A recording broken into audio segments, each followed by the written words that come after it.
Ça fait plus de 2 ans maintenant que j'habite en Thaïlande et je me suis dit que ça pouvait être intéressant de faire un petit récap de ces 2 années, ce que j'ai pu en tirer d'un point de vue personnel ou même en termes de business. Et également, ça pourra potentiellement aider certaines personnes lorsqu'il s'agit de décisions d'expatriation. C'est la première vidéo de cette chaîne, donc j'ai décidé de faire un format plutôt calme où je marche et juste où je parle.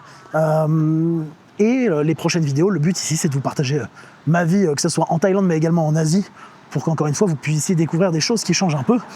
Parce que ce que j'ai remarqué sur les chaînes, surtout YouTube en Thaïlande, hélas, c'est que c'est souvent la recherche absolue du bon plan, tenter à chaque fois de trouver des choses, que ce soit bon marché. Il y a également, je pense, et je trouve, une peut-être idéalisation, je ne sais pas si ça se dit, sur certains points de la Thaïlande. Donc le but de cette vidéo, c'est de vous dire ce que je pense personnellement. Pour les personnes qui ne me connaissent pas, je m'appelle Louis.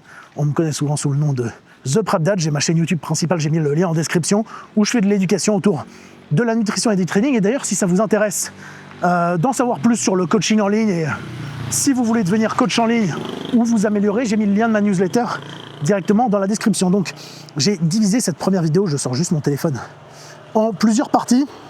Je vais vous parler de mon arrivée en Thaïlande, de mon bilan personnel après ces 2 années, de mon bilan professionnel après ces 2 années, de ce que je referai et de ce que je ne referai pas. Maintenant, c'est quoi la suite et est-ce que je compte rester ici? Donc je vais répondre un petit peu à tout ça et je vous mettrai évidemment les timecodes sur YouTube. Donc si ça vous intéresse, je vous mets directement ça.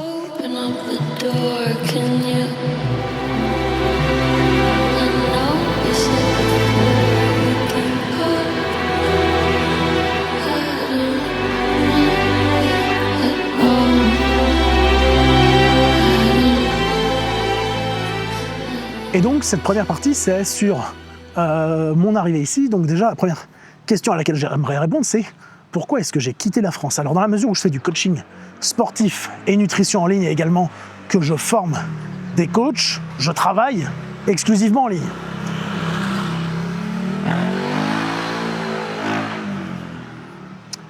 Donc à partir de ce moment-là, où vous travaillez en ligne, enfin du moins ma réflexion, c'était quels sont les avantages que j'ai en France par rapport à d'autres pays et est-ce que je n'aurais pas plus d'avantages dans un autre pays? Et donc j'ai commencé à faire des recherches sur les différents pays qui existent. Vous entendez sûrement souvent parler de Dubaï, il y a le Panama, il y a l'Indonésie, notamment avec Bali qui intéresse beaucoup de monde, et il y a évidemment, je pense, la Thaïlande qui ressort souvent. Et en regardant un petit peu plusieurs infos de plein de côtés, j'ai trouvé que la Thaïlande était le meilleur compromis sur plein de choses, et également car j'avais déjà été à Bangkok, je trouvais ça relativement bien. Donc j'ai fait les démarches pour obtenir un visa longue durée ici, dans la mesure où je n'ai pas un visa courte durée comme beaucoup de personnes. J'ai fait un visa longue durée ici, il a été accepté, et donc je suis parti en mi-2023. Et je pense que beaucoup de personnes, avant de s'expatrier, ne regardent pas les bonnes choses. C'est-à-dire que la plupart des personnes ne regardent qu'uniquement les impôts. Alors oui, il faut regarder évidemment la taxation que vous allez payer dans le pays dans lequel vous allez résider et travailler, mais encore une fois, ce n'est pas tout. Pensez au cadre de vie, au coût de la vie, à potentiellement l'adaptation, les différences culturelles. C'est des choses importantes à prendre en compte, et je pense que ma vision des choses s'alignait bien avec la Thaïlande, et c'est pour ça que j'ai déménagé en Thaïlande. Donc voilà.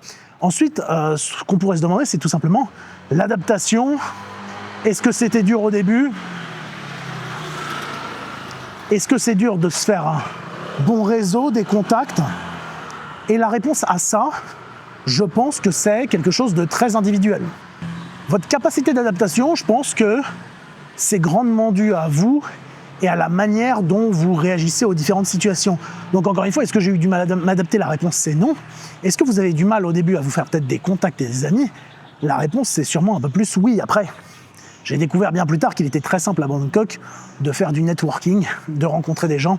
Et d'ailleurs, il y a beaucoup de personnes de mon domaine que j'ai rencontrées ici et que j'aurais sûrement pas rencontrées en France, et je le dis dans de nombreux podcasts, tout simplement parce que quand vous êtes dans une ville comme ça, vous êtes peut-être plus enclin à rencontrer les personnes de votre nationalité, tout simplement. Et la dernière chose qu'on pourrait se demander par rapport à mon arrivée, c'est comment est-ce que j'ai vécu mes premières semaines dans une aussi grande ville. Alors il s'avère que quand je suis arrivé à Bangkok, j'étais pas très bien situé au début. J'étais à Hon Nut, alors que pendant 2 semaines ou 3 semaines, qui est à côté d'une salle qui s'appelle Muscle Factory. C'est pas le meilleur quartier de Bangkok, loin de là. Et ensuite, j'ai déménagé au contraire dans un autre quartier qui est bien moins occupé, qui s'appelle Sathorn. Le problème, c'est... alors, il y a pas mal d'expatriés en vrai là-bas, mais c'est qu'il n'y a pas grand-chose à faire. Donc là, j'ai trouvé un meilleur compromis. Je suis un peu plus dans le centre. Mais je pense que le fait, au début, de ne pas être dans les meilleurs quartiers, ça fait que vous êtes dans une grande ville, mais finalement, que vous n'avez pas tellement de choses à faire. Donc, vous êtes surtout concentré, finalement, sur votre travail. Ensuite, par rapport à mon évolution, on va dire, personnelle, avant de parler de business et de travail, car c'est également quelque chose dont j'aimerais bien parler sur cette chaîne, en réalité, ça n'a pas changé grand-chose. Je trouve juste que je suis de meilleure humeur que depuis que je suis ici. C'est peut-être dû au fait qu'il fasse plus beau. Également, que je suis dans une ville que j'apprécie plus. Évidemment, je pense que ça joue.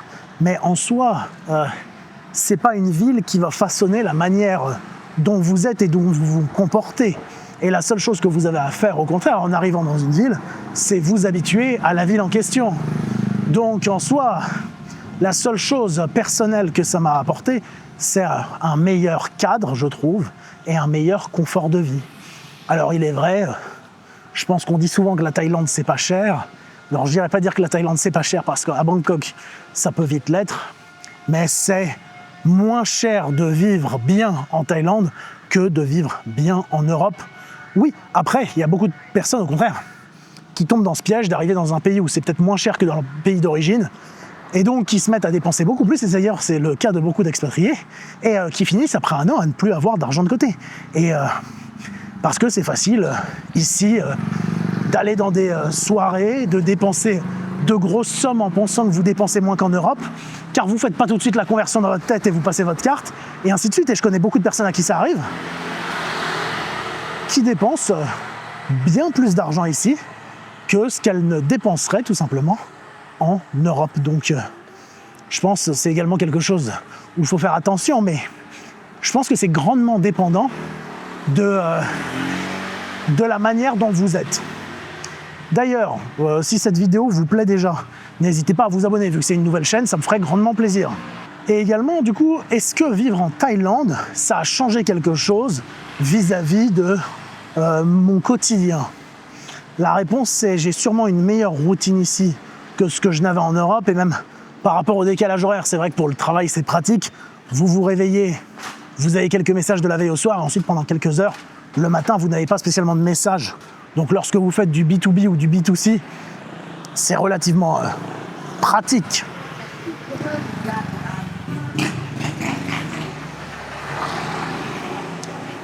Mais je pense que la réelle chose que ça a changé, alors non pas sur mon quotidien, mais sur ma vie en général, c'est que je suis capable de voyager bien plus en Asie qu'avant, dans la mesure où j'apprécie beaucoup les pays d'Asie. Et le but de cette chaîne, c'est de vous partager tout ça, tout simplement car vous êtes à très peu d'heures de vol de beaucoup de pays. Vous êtes à, je crois, 2 ou 3 heures de vol de...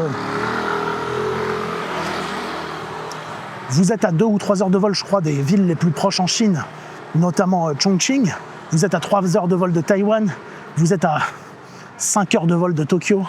Vous êtes à quelques heures, même chose, de la Malaisie, de Singapour. Donc ça m'a permis de voyager beaucoup plus et de faire ces destinations-là. Et j'en suis très content, et c'est pas fini. Et il y a beaucoup de vlogs qui arrivent justement autour de ça. Ensuite, par rapport à mon bilan professionnel, est-ce que ça m'a permis d'évoluer? Là, la plus grande réponse, c'est évidemment oui. Je pense qu'il y a eu des réussites majeures que je dois à mon emménagement en Thaïlande. Déjà, je pense que c'était ma capacité à être dans un meilleur environnement pour travailler au mieux, développer The Prep Dad Mastermind, qui est ma formation, pour vous aider à avoir plus de connaissances en training, en nutrition, et devenir un meilleur coach qui met la science dans la pratique. Ça, c'était la première chose. Ça m'a permis de développer mon podcast et d'avoir accès à un studio de podcast directement à Bangkok, que je paye d'ailleurs sûrement moins cher que ce que je payerais en France. Je pourrais détailler ça peut-être dans un autre épisode. Ça m'a également permis de développer ma chaîne YouTube The Prep Dad, de développer cette chaîne YouTube là. J'aurais pas fait une chaîne YouTube comme ça en France, où je vous fais des vlogs de ma vie en France, parce que c'est également sympa de partager ces moments là avec des personnes qui sont intéressées par la vie de personnes en Asie. Donc voilà, par rapport à ça, ça m'a également permis de rencontrer d'autres personnes qui travaillent un petit peu comme ce que je fais en ligne, et donc de me donner d'autres idées et de nourrir ma manière de penser vis-à-vis du travail et de ce que je devrais faire justement pour développer mon activité. Et ça, je pense que c'est important de bien s'entourer. Et je pense également, lorsque vous travaillez seul à l'autre bout du monde, ça vous motive parce que vous avez peut-être un meilleur cadre de vie et un meilleur train de vie et vous n'avez pas envie de revenir là où vous étiez avant. Et donc ça vous motive à toujours vouloir faire, alors j'ai pas envie de dire plus, mais faire mieux au fur et à mesure du temps pour améliorer tout simplement votre travail. Et donc être ici, évidemment, ça éclaire un petit peu la vision que j'ai pour la suite, que ce soit de rester en Thaïlande, mais d'une manière générale peut-être un petit peu plus, j'ai envie de dire, en Asie, continuer de développer mon activité en ligne, que ce soit au travers de mes formations ou de mon coaching, ou de mon mentoring d'ailleurs pour coach, et tout simplement que ça me permette d'être de plus en plus flexible, de pouvoir voyager, partager, donner de plus en plus de conseils et de valeur ajoutée, car également, il faut le dire, le fait d'avoir pu développer grandement mon coaching et mes formations, ça m'a permis de réinvestir, notamment par exemple dans le studio de podcast, où je peux vous délivrer du contenu gratuit, et c'est également, je pense, quelque chose d'important de donner en retour dans votre activité et non pas, je sais qu'il y a beaucoup par exemple de coachs en ligne qui aiment montrer leur train de vie très luxueux et ça ne sera pas du tout le but de cette chaîne, mais bien plus de partager des connaissances et des expériences aux autres gens qui me regardent. Et maintenant j'aimerais vous parler de ce que je referais et de ce que je ne referais pas si je revenais ici. Alors déjà, là, je vais commencer par ce que je referais. Déjà, déménager en Thaïlande. Donc ça, c'est quelque chose, je ne le regrette absolument pas. Je sais que parfois, il y a des personnes qui regrettent de déménager quelque part. Moi, absolument pas. Évidemment que je le referais. Et je pense que les erreurs que j'ai faites en arrivant ici, ça reste des choses mineures. Donc j'irais dire à peu près tout, je le referais. Que ce soit déménager dans Bangkok et pas dans une autre ville. Travailler beaucoup, parce que c'est ce que j'ai dû faire au début. Pour réellement développer votre activité, vous devez accepter à certains moments de travailler beaucoup plus. Ça, c'est des choses que je referais. Après, par rapport à ce que je ne referais pas, j'irais dire déménager en pensant au condo. Car, comme vous le savez peut-être en Thaïlande, les complexes d'immeubles, c'est ce qu'on appelle des condos, et ce sont des appartements où vous avez pas mal de services. Ou du moins, ce que je veux dire par service, c'est pas mal de particularités. C'est-à-dire que vous avez une piscine, un sauna, une bibliothèque, une salle de sport, un jacuzzi. Et dans le premier condo, j'avais un petit peu pensé à ça, donc bon, il ne m'avait pas coûté spécialement cher, c'était aux alentours des, je crois, 900 € par mois, ou 800 € par mois sans charge, évidemment. Mais en fait, l'appartement, après quelques mois, je m'en suis lassé, j'ai perdu la caution et j'ai changé d'appartement. Et donc ça, c'est une erreur que je ne referai pas, c'est-à-dire, prenez le temps avant de trouver votre appartement idéal à Bangkok. D'ailleurs, c'est peut-être quelque chose qu'on pourra faire.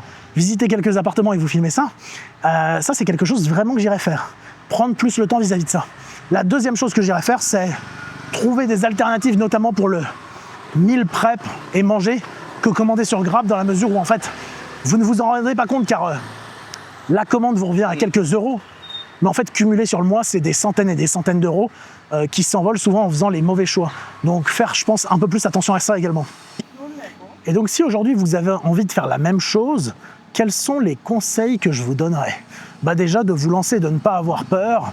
Dites-vous une chose, lorsque vous vous expatriez, c'est jamais définitif. Vous pouvez, si vous en avez envie, partir pendant 6 mois et revenir chez vous. Vous pouvez partir pendant 1 an et revenir chez vous. C'est pas parce que, par exemple, vous vous dites je pars en Asie ou je pars en Thaïlande que vous devez partir ad vitam aeternam. Vous avez le choix de faire ce que vous voulez. Donc, osez, encore une fois, faire ces choses-là. Je sais qu'il y a beaucoup de personnes qui ont peur de ne plus voir leur famille ou leurs amis. Alors déjà, beaucoup de personnes seraient très contentes de venir vous voir et de voyager en Thaïlande, où vous pouvez très bien aller les revoir. Et la deuxième chose, et la réelle question à se poser, c'est ok, vous n'allez peut-être pas voir vos amis ou votre famille aussi souvent que vous le voudriez, mais avec potentiellement tout l'argent que vous allez faire en plus et les économies que vous allez faire, est-ce que ça ne vous permettrait pas, lorsque vous les voyez, de passer de meilleurs moments avec ? Je pense que c'est également quelque chose à se demander, c'est est-ce que, ok, vous avez l'inconfort temporaire de ça, mais pour plus tard avoir justement potentiellement plus de moyens et plus de choses pour faire des choses mieux. Je pense que c'est quelque chose à prendre en compte, évidemment. Et donc maintenant, quels sont mes projets, mes réflexions ? Donc déjà, par rapport à mes projets, là, le but, c'est de continuer à développer mon mastermind, la formation pour devenir un meilleur coach. D'ailleurs, vous avez les informations en description si ça vous intéresse. Tout simplement parce que je pense que ça a changé la vie de beaucoup de personnes et j'ai eu beaucoup de retours positifs dessus, que ce soit en termes de connaissances, de mise en pratique, de confiance en soi pour beaucoup de personnes. Donc ça, pour moi, c'est très important de continuer à la développer, d'avoir plus d'intervenants et d'avoir des choses toujours intéressantes dedans. Et je pense que c'est mon principal projet. Ensuite, c'est que les personnes que je coach encore réussissent, que ce soit leur compétition ou leurs objectifs personnels, continuer à développer mon podcast, ma chaîne YouTube et maintenant développer cette chaîne YouTube. Et donc, ça demande également toute une discipline d'être très constant dans les contenus, que ce soit en format long ou en format court. Et du coup, vais-je rester en Thaïlande?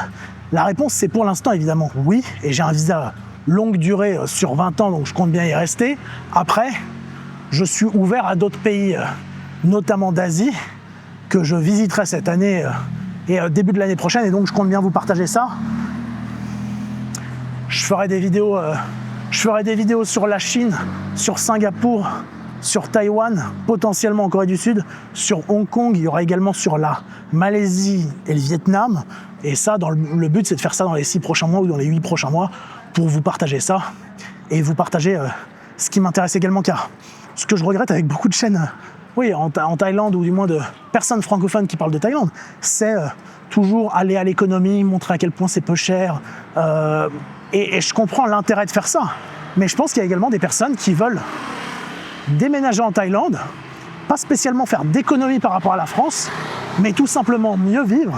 Et c'est ce que j'aimerais partager ici, et également vous montrer que c'est possible tout simplement de le faire.